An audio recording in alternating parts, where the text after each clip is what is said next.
సాక్షులు చెప్పిన సహోదరుని బట్టి అలాగే స్వరం నుండి బయట రావడానికి దేవుడు అంతగా సహాయం చేశాడు. ఎన్నో ఆటంకాలు ఎదురైనప్పటికీ కూడా దేవుని చిత్తం దేవుడు నడిపిస్తాడు. అలాగే ఇంకెవరైనా చెప్పవలసిన వారంటే తొందరగా చాలా గొప్పగా 2 నిమిషాలు మీకు కొద్ది దయచేసి నామానికి వందనాలండి. దయచేసి కూడా వచ్చిన అందరికీ వందనాలు. నా సాక్షి మీద పెద్దదే కానీ సమయం స్ఫూర్తి కొడుతూ నేను సహకరిస్తాను. నేను వచ్చిన 4 నెలల వరకు లైసెన్స్ కానీ అక్కమ్మ కానీ నాకు స్పందించలేదు మా సారు. కానీ ప్రతిరోజు అలాగా 3 గంటలు ప్రారంభం చేసుకుంటూ ఇంటికాడ కూడా తరగతి 5 గంటలు ప్రారంభం చేసుకున్నాను. ప్రభా నేను చెప్పనైతే లైసెన్స్ సహాయం చేయడానికి చెప్తున్నా, లేకపోతే పంపించేయండి తిరిగి అనేసి ఇదే ప్రార్థన చేసుకుంటూ ఉన్నాను. అది అక్కమ్మ కొట్టేసిన తర్వాత మన అన్న లైసెన్స్ పెట్టారు. లైసెన్స్ తీసుకున్నా కూడా ప్రభా ఎవరు వాస్తవం ప్రభా మీరే ముందుండి మీరే వాస్తవం ఉండాలి ప్రభా. మా సార్ కానీ ఎవరో ప్రభా కానీ ఎవరో ఉండకూడదు ప్రభా. దేవుడు మహాకృపను బట్టి ఫస్ట్ టెస్ట్లోనే కంప్యూటర్ టెస్ట్ పాస్ అవ్వడానికి ఒక చూపించారు. ఆ తర్వాత ఆ ఎగ్జామ్మెంట్లో పార్కింగ్ నేను సిగ్నల్ వేసుకోకుండా సిగ్నల్ పెట్టుకోకుండా వెళ్ళిపోయాను.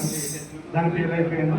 మళ్ళీ ఒక 5 రోజులు పోయిన తర్వాత మళ్ళీ వెళ్ళడం దేవుడి కృపను పెట్టి పాస్ అవ్వడం లైసెన్స్ రావడం మన సార్ ఫోన్ చేసి మళ్ళీ కంగ్రెస్ చెప్పి నేను బాగా ప్రేమగా మాట్లాడడం జరిగింది. ఆ విషయంలో దేవుడు చాలా సహాయం చేశారు. నేను ఒకటే అన్నాను ప్రభా మీరే వాస్తవం కానీ బాబా కానీ బాబా కొడుకు కానీ ఎవరు ఉండకూడదు, మీరే ఉండాలి ప్రభావ లైసెన్స్ అనేసి ఆ ప్రార్థన చేసుకుంటాను. దేవుడు అట్ట రీతిగానే దేవుడు కృపను బట్టి సహాయం చేశారు. ఇంకోటి ఏంటంటే చిన్న షార్ట్ దేవుడి గురించి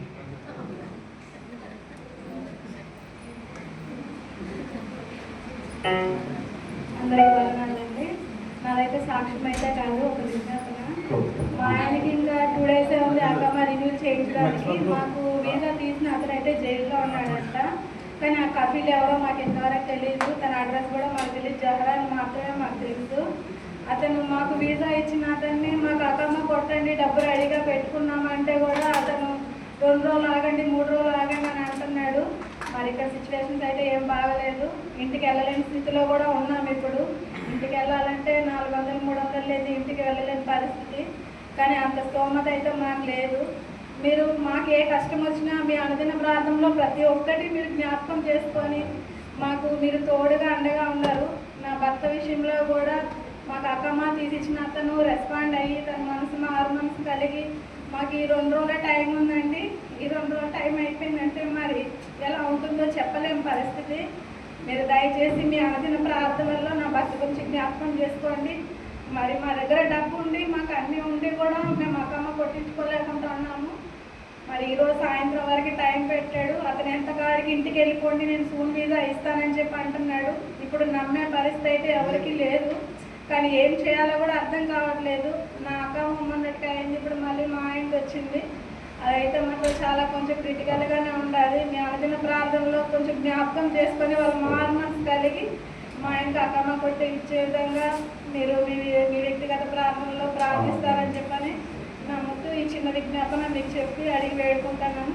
దయచేసి మా కోసం అందరూ ప్రార్థన చేయండి.